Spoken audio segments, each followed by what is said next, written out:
She was just pouring coffee, tired, unnoticed, and barely holding on. He was just another customer, or so she thought. Maria Alvarez wiped her hands on the faded apron tied around her waist. The fabric stiffed from years of coffee stains and dishwater. It was just after 6 a.m. The diner Maggie's Corner was already humming with the low murmur of early risers. Truckers grabbing a quick bite before hitting the interstate. Retirees sipping black coffee while reading the paper, and a few bleary-eyed construction workers laughing over pancakes. The air smelled like bacon grease, burnt toast, and strong coffee, comforting to most, but to Maria, it was just another shift. Another day of keeping her head above water. She'd been up since 4:30 a.m., making sure her son Leo had his inhaler packed in his school bag, checking that his asthma hadn't flared up overnight. He'd had a rough week wheezing in his sleep. Coughing through breakfast, and the pediatrician's bill was still sitting unopened on the kitchen counter. Maria hadn't opened it because she already knew what it would say. Another number she couldn't afford. But she couldn't let that show. Not here. Not ever. At work, she was cheerful, quick with a refill. Always remembered how Mr. Henderson liked his eggs. Over easy, no salt, with extra rye toast. She called him Mr. H, and he always left her a $5 tip, even though he lived on Social Security. Maria wasn't from Omaha originally. She'd moved there 5 years ago after her mother passed away, leaving her with no family and a 6-month-old baby. She'd taken the first job she could find, a dishwasher at a fast food place, but when Maggie's posted a Waitress wanted sign, she jumped at it. The pay wasn't much better, but the tips were steadier, and the owner, Maggie herself, had a soft spot for single moms. "You work hard, I'll keep you employed," she'd said on Maria's first day. And Maria had held her word like a lifeline. Now, at 28, she felt older than her years. Her dark hair was usually pulled back in a messy bun, her nails short and unpolished, her shoes scuffed from miles walked on concrete floors. But her eyes, warm brown and always alert, held a quiet strength. She didn't complain. She didn't have time. Between her 2 shifts, 7 a.m. to 2 p.m., then back at 5 p.m. to close at 10. She picked up Leo from after-school care, made him dinner, helped with his homework, and tried to be present even when her body screamed for sleep. Some nights she cried in the shower so Leo wouldn't hear. Other nights, she just stared at the ceiling, wondering how she'd make next month's rent. That Tuesday morning started like any other. Rain tapped gently against the diner's large front windows, blurring the view of the gas station across the street. The radio played soft oldest Elvis. Patsy Cline and the coffee machine gurgled like a faithful old friend. Maria refilled sugar shakers, checked the syrup bottles, and tied her apron with practiced ease. Then she saw him. A man walked in, alone. Mid-70s maybe, with thin white hair combed neatly to the side. Wire-rimmed glasses, and a suit that looked like it had seen better decades. But it wasn't flashy, just simple, slightly wrinkled, like he'd slept in it or worn it for days. He carried no briefcase, no phone in hand, just a newspaper tucked under his arm and a calm, unhurried walk. He chose booth 12, the one by the window, farthest from the kitchen noise. Maria greeted him with her standard smile. "Morning. Coffee to start?" "Yes, please," he said, voice soft but clear. "Black." She poured it, set down a menu. "Take your time. I'll be right back." He nodded, didn't look up. She assumed he was just another regular, maybe retired, maybe passing through. Nothing about him screamed important. No expensive watch, no designer shoes, no aura of power. Just a quiet man wanting breakfast. He ordered scrambled eggs, dry toast, and more coffee. Simple. Frugal. Maria made a mental note, probably on a fixed income. She brought his food quickly, checked if he needed anything else, and moved on. She didn't linger. She couldn't. Table 3 needed their check. Table 5 wanted more syrup. And the lunch rush would start soon. What she didn't know, what no one in that diner knew, was that this unassuming man was one of the richest people on the planet.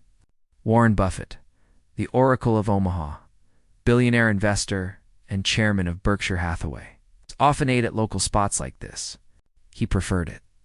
No fanfare, no special treatment, just eggs, coffee, and a chance to watch the world go by. And that morning, his eyes followed Maria not with judgment, but with quiet curiosity. He noticed how she crouched slightly to talk to an elderly woman struggling to open a jelly packet.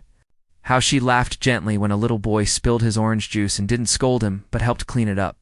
He saw how she rubbed her lower back when she thought no one was looking, how she glanced at the clock every few minutes, probably thinking about her son's school pickup time. And when a young couple argued quietly in booth 7, Maria didn't eavesdrop or gossip. She just gave them space, refilled their drinks without being asked, let them work it out. To Buffett, these small acts spoke volumes. In boardrooms, people performed. In diners, they revealed themselves. And Maria, in her worn shoes and tired smile, revealed a person of deep integrity, someone who gave kindness even when she had little to spare. But Maria had no idea any of this was happening. She was too busy calculating in her head. Asterisk, if I skip lunch today, I can afford Leo's inhaler refill. If I pick up an extra Saturday shift, maybe I can pay half the electric bill. Asterisk, her world was small, urgent, and real. There was no room in it for billionaires or destiny, just survival, one plate of eggs at a time. When the man finished his meal, he left a tip $10 on a $7.50 bill. Generous, but not outrageous. Maria pocketed it with a quiet thank you and moved on to the next table. She didn't catch his name, didn't recognize his face, didn't know that this ordinary Tuesday in a rainy Omaha diner would become the first stitch in a thread that would one day pull her out of the current. She'd been fighting for years. She just cleared his dishes, wiped the table, and got ready for the next customer, unaware that someone had finally seen her, not just as a waitress, but as a person worth believing in. The man in the rumpled suit came back the next Tuesday. Same time, 7:15 a.m. sharp. Same booth number 12 by the window. Same order, black coffee, scrambled eggs, dry toast. Maria didn't think much of it. Regulars came and went all the time. Some stayed for weeks, others vanished for months. She figured he was retired, maybe a widower, maybe just someone who liked quiet mornings and strong coffee. She served him with the same polite efficiency as before, her mind already racing ahead to the lunch rush, to Leo's dentist appointment that afternoon, to the tire that had been making a weird noise all week, but this time something was different. Not in what he did, but in how he watched. He didn't stare. He didn't make her uncomfortable, but every time she passed his booth, she felt a calm, steady attention, like someone noticing the rhythm of rain on a roof. He'd glance up when she laughed with the cook through the pass-through window. He'd watch how she balanced 3 plates on one arm without spilling a drop. Once, when a teenage busboy dropped a tray of glasses and froze in panic, Maria didn't yell. She just knelt down, started picking up the shards, and said, "Happens to the best of us. Grab the broom pile, cover your section." The man in booth 12 sipped his coffee slowly, his eyes thoughtful behind those thin glasses. He came again the next week, and the next. Always alone, always quiet, never in a hurry. He never asked for special favors, never complained, never even asked for the Wi-Fi password like so many others did. He just sat, ate, observed. And what he saw wasn't just a waitress doing her job. He saw a woman holding up an entire world on her shoulders and doing it with grace. One morning, after Maria helped an elderly man with shaky hands cut his pancakes, the man in booth 12 caught Maggie, the diner owner, as she refilled the ketchup bottles. "That young woman Maria, right?" he asked, voice low. Maggie wiped her hands on her apron. "Yeah, best worker I've ever had. How long's she been here?" "Going on 5 years now. Never missed a shift, not once. Even that blizzard last winter, remember? Roads were closed, power out half the city. She walked 5 miles in the snow just to open the place. Said someone had to feed the truckers." The man nodded slowly. "She'll have family here?" "Just her boy. Leo. Sweet kid. Got asthma, I hear. A tough break, but she handles it like a champ." He didn't say anything else. Just left a $20 bill under his coffee cup way more than the. Belland walked out without a word. What Maria didn't know was that Warren Buffett had built his fortune not just on stocks and companies, but on people. He believed character was the best investment you could make. He'd spent decades studying not just balance sheets, but human nature. And in Maria, he saw something rare. Consistency. Not the kind that shows up when cameras are rolling or bosses are watching, but the kind that shows up at 6 a.m. on a rainy Tuesday when no one's keeping score. He noticed how she always saved the last piece of pie for Mr. Jenkins, the lonely widower who came in every Thursday. How she remembered birthdays, scribbling little notes on napkins for regulars. How she'd never let her exhaustion turn into sharpness, even when customers were rude or demanding. Once a man snapped at her for bringing the wrong syrup.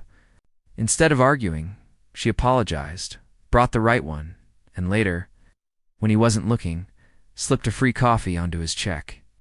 Everyone's fighting something, she'd once told Maggie. No need to add to it. Miss Buffett admired that. In his world, people often performed kindness for recognition, charity, galas, press releases, photo ops. But Maria's kindness had no audience. It was just who she was. One morning, he saw her on her break, sitting on the back step with her phone pressed to her ear. Her voice was soft, tired but full of love. "Did you use your inhaler today, mijo? Good boy.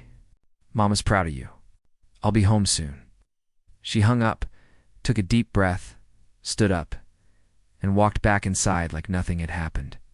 But Buffett had seen the way her shoulders had slumped for just a second. The weight of worry she carried like a second skin. That day, he left a $100 bill under his plate. No note, no name. Just crisp green paper tucked beneath the saucer. Maria found it when she cleared the table.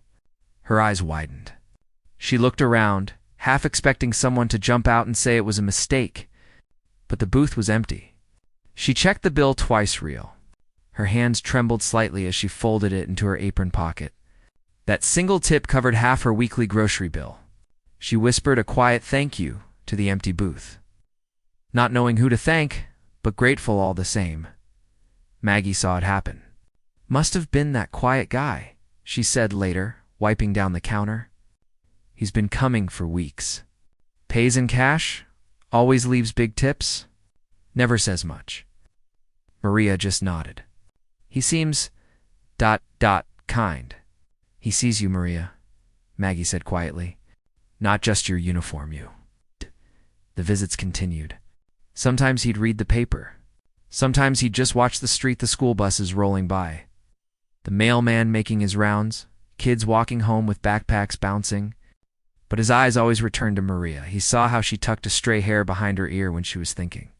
How she hummed old Spanish lullabies under her breath while wiping tables. How she saved her tips in a small tin can labeled Leo's Future that she kept locked in her locker. He never approached her, never introduced himself. He knew that if he did, everything would change. She'd treat him differently, not because she wanted something, but because she'd feel obligated, nervous, or self-conscious. And he didn't want performance. He wanted truth. So he waited, watched, learned. And in those quiet mornings, over weak diner coffee and simple eggs, Warren Buffett made a decision. Not a business decision, a human one. He decided that someone like Maria, someone who gave so much when she had so little, deserved a chance to breathe, to dream, to stop treading water and finally swim toward something better. But he wouldn't just hand her money. That wasn't the point. The point was to give her the tools to build her own life, on her own terms. He'd seen too many well-meaning gifts turn into burdens. No, this had to be done right, quietly, respectfully, with no strings attached. Just an open door. Whether she walked through it would be up to her. So he made a call. Not to his assistant. Not to his financial team. But to a trusted friend who ran a small legal office in town. "I need you to send a letter," he said, "to Maria Alvarez. At Maggie's Corner Diner. Make it official, but warm. Tell her someone wants to help her finish what she started." He didn't say more. He didn't need to. And as he left the diner that morning, the last time he'd sit in booth 12 for a while, he glanced back once. Maria was laughing with the dishwasher, her face lit up in a way he hadn't seen before. For the first time, she looked like someone who might believe in good things happening. He smiled to himself, stepped into the Omaha sunlight, and disappeared into the crowd, just another old man in a worn suit. But inside, he carried the quiet satisfaction of knowing that sometimes the most powerful thing you can do is simply pay attention and then act. The envelope arrived on a Tuesday, just like the day he first walked into the diner. Thick paper, crisp edges, stamped with the seal of a law firm Maria had never heard of. Her name was typed neatly across the front, Ms. Maria Alvarez. No return address. No explanation. She turned it over in her hands, heart thudding. Letters like this didn't come for good news. They came for overdue bills, court summons, final notices. She'd learned that the hard way. She sat at her kitchen table, Leo coloring quietly beside her, and stared at it for nearly 10 minutes before opening it. Her fingers trembled as she slid out the single sheet inside. The letter was formal but kind. It invited her to a private meeting with a benefactor who has observed your character and wishes to support your personal and professional goals. There was a date, a time, and an address downtown, just 2 blocks from the courthouse. At the bottom, in smaller print, asterisk, no obligation, no publicity. Strictly confidential. Asterisk. Maria read it 3 times. Then she laughed a short, nervous sound. Observed my character? She muttered. Who even says that? She thought it might be a scam. Maybe someone had seen her struggling and was trying to trick her into signing something. Or worse, maybe it was a reporter digging into her past. She'd heard stories about people like her being used as inspiration porn in news segments. Her pain turned into entertainment. But something about the tone felt different. Not pushy. Not flashy. Just calm, respectful, like the man in booth 12. She almost threw it away. But that night, as she lay awake listening to Leo's steady breathing, she thought about her nursing textbooks gathering dust in the closet. She thought about the dream she'd tucked away like an old photograph, too precious to throw out, too painful to look at. What if, just what if, this was real? She called in sick for her afternoon shift, something she hadn't done in 5 years, and took the bus downtown. She wore her best blouse, the one with tiny white flowers, and combed her hair until it shone. She didn't want to look desperate. She wanted to look like someone who deserved a second chance. The law office was quiet, all wood panels and soft lighting. A receptionist smiled and led her to a small conference room with a window overlooking the city. Maria sat stiffly in a leather chair, twisting her hands in her lap. Then the door opened. He walked in alone. No assistants. No cameras. Just the same man from the diner older. Quieter, but unmistakable. He wore the same kind of simple suit, the same gentle eyes behind wire-rimmed glasses. He didn't shake her hand right away. He just looked at her and said, "Thank you for coming, Maria." Her breath caught. You remember my name?" "I remember everything," he said softly. "How you helped Mrs. Langley read the menu when her eyes were bad? How you gave that extra pancake to the construction worker? How you called your son every break just to hear his voice?" She blinked, stunned. "You were watching me?" "Not in a strange way," he said quickly, holding up a hand. "I eat at that diner often, and I've seen how you show up for people, for your son, for your job, if when you're exhausted, even when no one's thanking you. That kind of character. It's rare, and it matters." Maria didn't know what to say. No one had ever spoken to her like this, like she was someone worth noticing. Not for what she did, but for who she was. Then he got to the point. "I'd like to help you finish your nursing degree. Pay off your debts. Make sure Leo has the care he needs. No strings. No interviews. No thank you speeches, just a chance." Her eyes filled with tears. "Why?" she whispered. "Why me?" "Because you've already done the hard part," he said. "You kept going when most would have given up. You gave kindness when you had little to spare. That tells me you'll use this not just for yourself, but for others. And that's the kind of investment I believe in. He slid a folder across the table. Inside were forms, tuition agreements, debt relief authorizations, a scholarship letter all pre-filled with her name. Everything was legal, clear, and final. She could walk away right now and nothing would happen. Or she could sign and her life would change. She looked at him, really looked. Are you? Warren Buffett. He smiled faintly.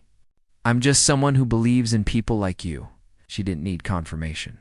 She knew. For a long moment, she sat in silence. This wasn't just money. It was trust. It was someone saying, I see your worth, even when you can't. And that was harder to accept than any loan. Finally, she picked up the pen. Her hand didn't shake this time. I'll do it, she said. But I promise I won't waste it. That's all I ask, he replied. They didn't hug. They didn't exchange phone numbers. He simply stood, nodded, and said, You've got a future. Maria, go build it. As she walked out into the Omaha sunlight, the folder clutched to her chest. She felt something she hadn't felt in years. Hope not as a wish, but as a promise. She wasn't being rescued. She was being handed a ladder. And for the first time in a long time, she believed she could climb. On the bus ride home, she called Maggie. I'm going back to school, she said, voice trembling with quiet joy. Maggie didn't ask how. She just said, It's about time the world caught up to you. That night, after tucking Leo in, Maria opened her old nursing textbook. She ran her fingers over the pages, then whispered to the empty room, Thank you. She didn't know if he'd ever hear it, but she meant it with all her heart. And somewhere in the city, a quiet man sipped his coffee, knowing he'd done the right thing not because he gave money, but because he gave belief. And sometimes, that's the most powerful gift of all. Maria sat on the edge of her bed, staring at the acceptance letter in her hands. The paper felt heavier than it should, like it carried not just words, but a whole new life. Congratulations, it read. You've been admitted to the Omaha Community College nursing program. Below that, in neat print, was the part that made her breath catch. Your tuition books and lab fees for the full 2-year program have been fully covered by an anonymous scholarship. She read it 3 times. Then she pressed it to her chest and cried not the quiet, tired tears she usually shed in the shower, but deep, shuddering sobs of disbelief and relief. Leo, hearing her from the next room, padded in his dinosaur pajamas. Mama okay? He asked, rubbing his eyes. She pulled him close, kissed the top of his head, and whispered, Mama's more than okay, mijo. Mama's got a chance. It hadn't been easy to say yes. When Warren, just Warren, no last name, no title, had made his offer in that quiet law office months ago, Maria's first instinct was to refuse. It felt too big, too sudden, like winning a lottery she never entered. Why me? She'd asked, voice barely above a whisper. He'd looked her straight in the eyes and said, Because you've earned it. Not with words. With how you live? Still she worried. Was this a trick? A loan in disguise? Would she owe him something later? But the legal papers were clear. No repayment, no public acknowledgement, no conditions, except one she had to enroll and stay committed. So she did. She cut back to 1 shift at the diner, working mornings only. Maggie, bless her, rearranged the schedule without hesitation. Go learn how to save lives, she'd said, squeezing Maria's hand. The world needs more healers like you. The first semester nearly broke her. Balancing classes, clinical rotations, and parenting felt impossible. Some nights, she studied at the kitchen table while Leo slept on the couch beside her.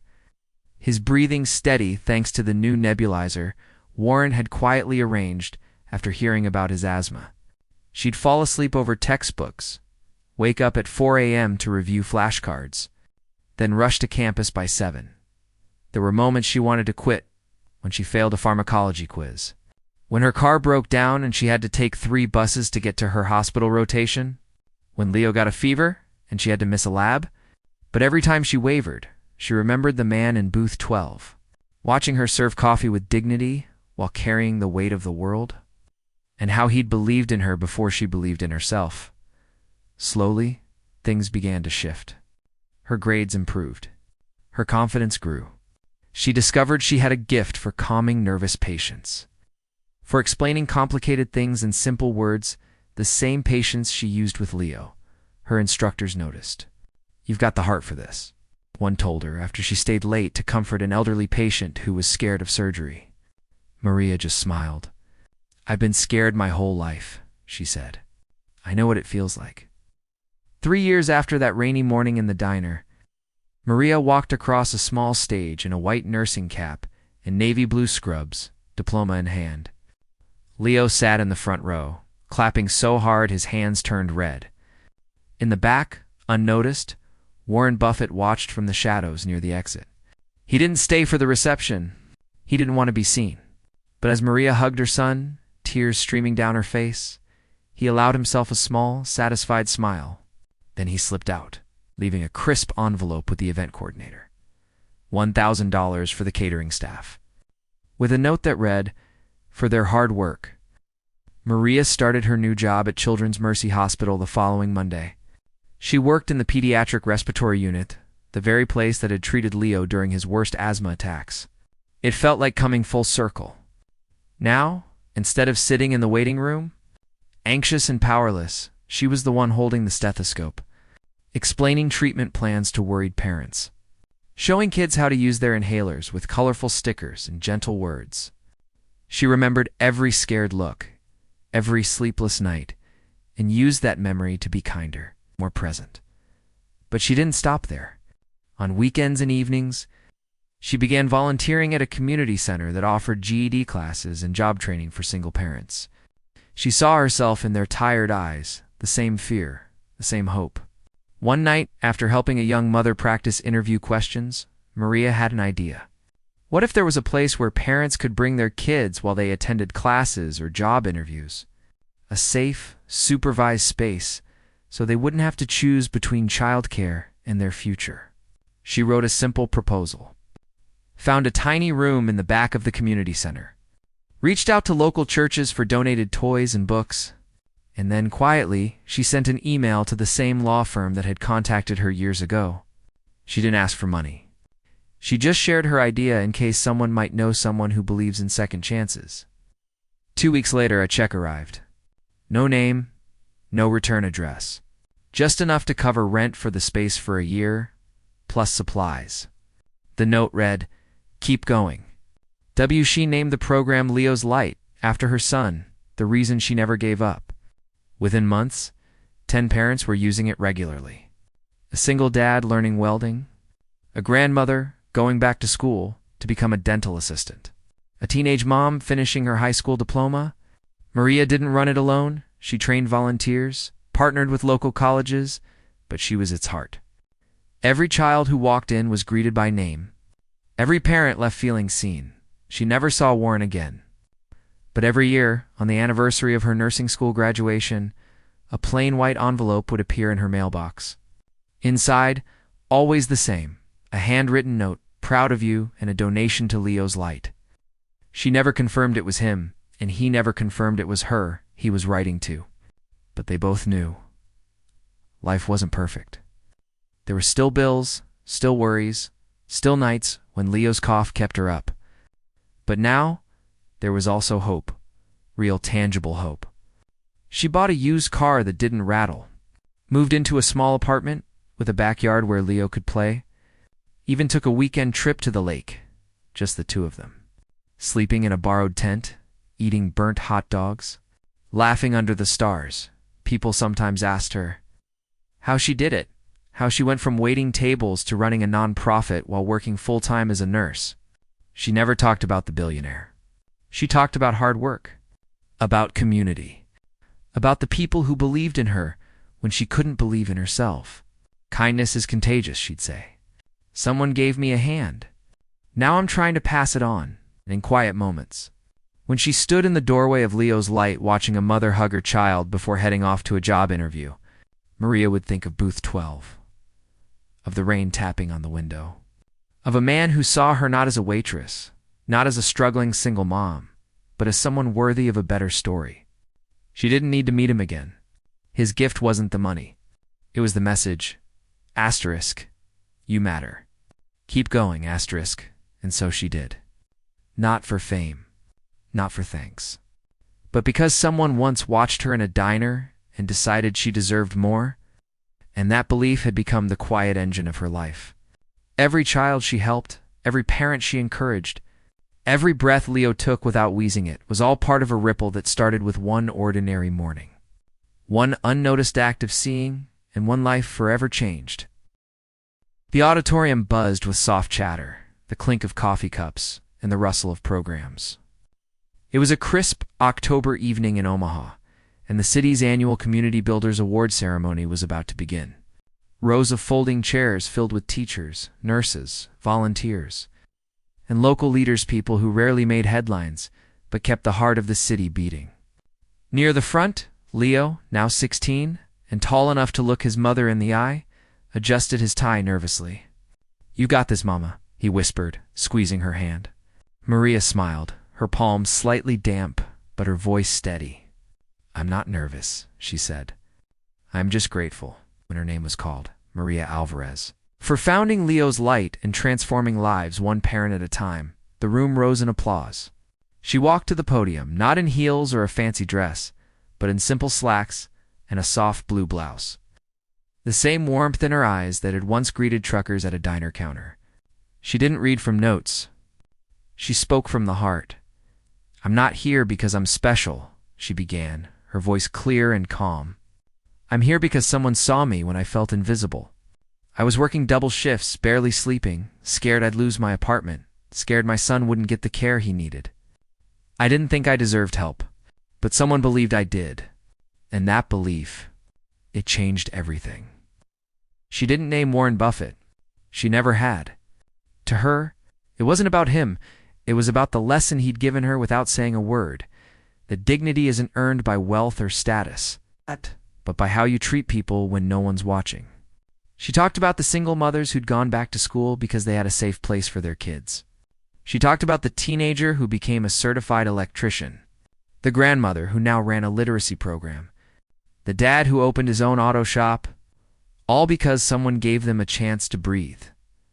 "I used to think kindness was something you did when you had extra," she said, her voice thick with emotion. "But I've learned it's something you give even when you have nothing left. Because sometimes that one Octus one is enough to light a whole life." In the back row, near the exit, an elderly man in a simple gray suit listened quietly. His hair was thinner now, his steps slower, but his eyes were sharp. Watching Maria with the same quiet attention he'd given her over a plate of scrambled eggs more than a decade ago, Warren Buffett hadn't planned to come. He rarely attended public events, but when he'd heard she was being honored, he'd told his driver, "Let's go." Just for a few minutes. He didn't want recognition. He never had. To him, the reward wasn't thanks. It was seeing what grew from the seed he'd planted.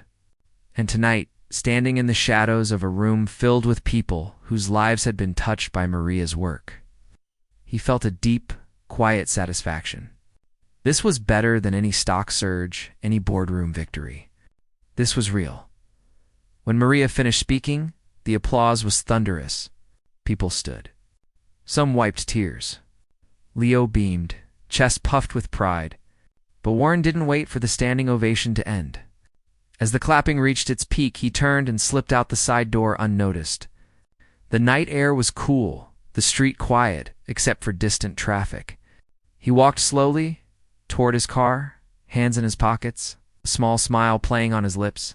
On his way out, past the catering table where a young woman in a black apron was stacking empty trays.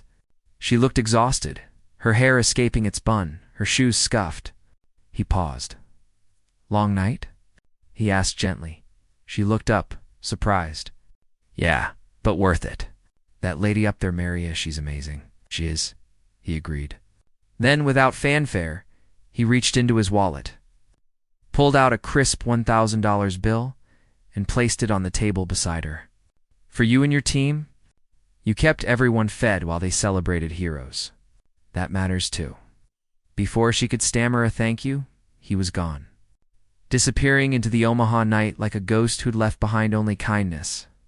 Back inside, Maria stepped down from the stage, surrounded by well-wishers. A reporter asked, "Who inspired you to start Leo's Light?" She thought for a moment, then said, "A stranger who saw me as more than my struggles. He didn't give me a handout, he gave me a hand up. And that's what I try to do every day." Her story began to spread, not through viral videos or news headlines, but through word of mouth. A teacher told her students about Maria during a lesson on civic duty. A nurse at the hospital shared her speech with a colleague going through a tough time. At community colleges across the state, counselors started using Leo's Light as an example of grassroots change. People didn't just admire Maria, they were moved to act. A retired mechanic began offering free car repairs to single parents. A bookstore owner set up a reading corner for kids during adult education classes. Small ripples spreading outward, Maria never sought the spotlight. She still worked full-time at the children's hospital, still ran Leo's Light on weekends, still made Leo's favorite pancakes every Sunday. But now, when she walked into a room, people didn't just see a nurse or a nonprofit founder. They saw proof that ordinary people can do extraordinary things when given a chance. Years later, a young woman named Jasmine Wentz, a scared 16-year-old mom who'd used Leo's Light while finishing high school, stood in front of a classroom as a newly certified social worker. On her desk was a framed photo of Maria receiving her award. "She saved my life," Jasmine told her students. Not with money, with belief. And somewhere, in a quiet Omaha office, Warren Buffett read a local newspaper article about Leo's Light expanding to a second location. He clipped it out, tucked it into a folder labeled "People Who Got It Right," and poured himself a glass of Coca-Cola, the same brand he'd invested in decades ago. Not just for profit, but because he believed in simple things done well. He never contacted Maria again. He didn't need to. Their story wasn't about connection. It was about consequence. One act of seeing, one choice to help. One life lifted, which lifted others, which lifted more. That was enough. Maria often told Leo, "The greatest legacy isn't what you leave behind in your nimitz, what you build in others." And as she tucked him in one night now, a college freshman, studying public health, he asked, "Do you ever wonder what would have happened if that man hadn't come into the diner?" She sat on the edge of his bed, smoothing his blanket. "I don't wonder," she said softly, "because I know. I'd still be fighting. But he reminded me I wasn't alone. And sometimes, that's all it takes." Outside, the city slept.